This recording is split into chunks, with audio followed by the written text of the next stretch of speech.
Yesu nashimwe bakunzi b'ijambo ry'Imana hano mu kiganiro ijambo ry'ubushobozi. Ni Revera Pastor Bertrand Ndaregije agukunda kandi agusengera, afise message yawe akuzaniye ano masaha. Maze gushima uri kuranyumviriza kandi uri kurandaba aho uri mu mpande zine z'isi canke cy'igisagara ca Bujumbura. Amuri Imana rero abane natwe, Imana ikugererere neza. Rero mfise message yawe by'ukuri ivuye mu ijuru. Haleluya.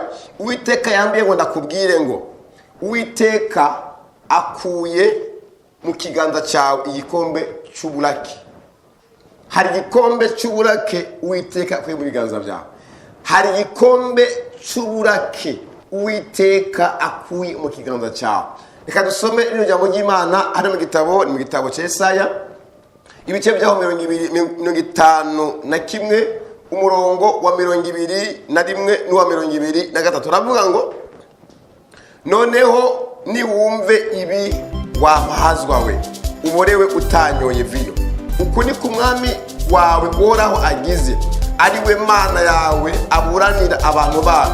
Ateye nk'ubuye cya gikombe cy'ukudandabagiranya mu kuboko kwawe, niko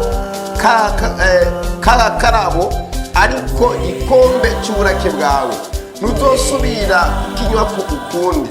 Ngiteretse mu kiganza cy'abaguhahaza, cy'abakubarira bati ubika inda tuguceko, nawe ugatega mu mugongo hawe no hasi cyane n'inzira ngo bahite badufashe cyane. Yesu ashimwe cyane. Message irambye ngo nakubwire ngo Uwiteka akuye mu kiganza cyawe igikombe cy'uburake. Hari igikombe cy'uburake cyari mu biganza byawe. Hari turabona bivuga ati ngo uri Uwiteka akubwira wewe uriko uradandabagirana kandi utanyoye. Haleluya. Hari igihe umuntu aba mu buzima bw'ibibazo, hari igihe aba mu buzima bw'ibibazo haba umuntu aborerwa atanyoye. Haleluya. Umuntu akavuga amajambo umenga yanyoye ariko ari kubera agahinda kari muri we. Haleluya. Muri aba bantu bashikiwe n'ubuzima hariho umugore bita Ana.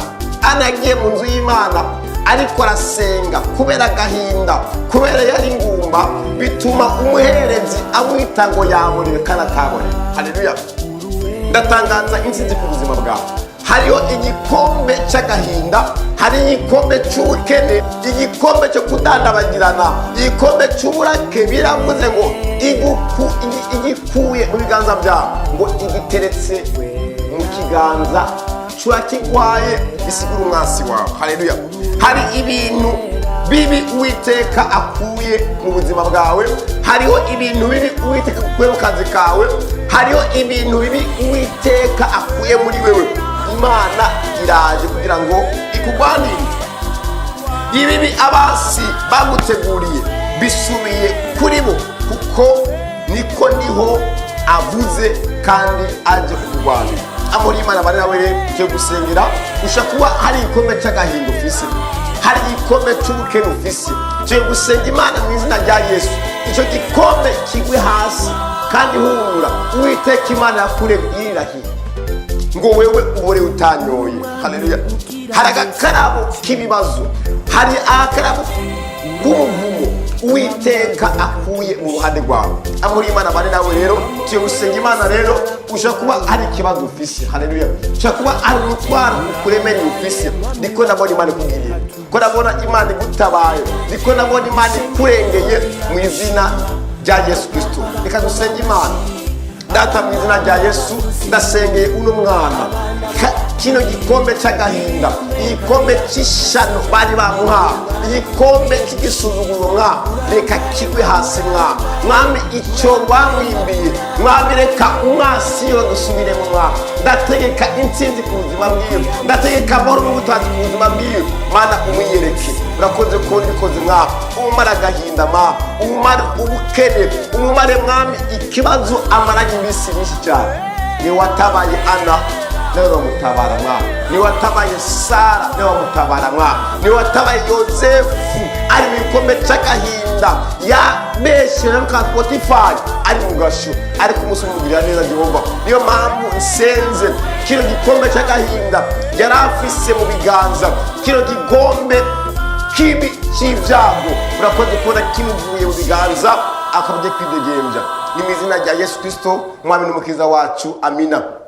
Amuri Imana bane nawe rero wari kuraganira na Revera Pastor Vetunaregije, umwungere w'ishengero ijambo ry'ubushobozi kandi agukunda. Shalom. Teme yavuga ngo Uwiteka akuye mu kiganza cyawe igikombe cy'uburake. Imana itugendereze. Ushaka ufise message icyo kwifuza kubaza cye kwandika gusobanuza, ari indoto yifuza gusobanuza, hari inomero iri munsi washaka kwikoresha. Ni 79 586 660. Shalom.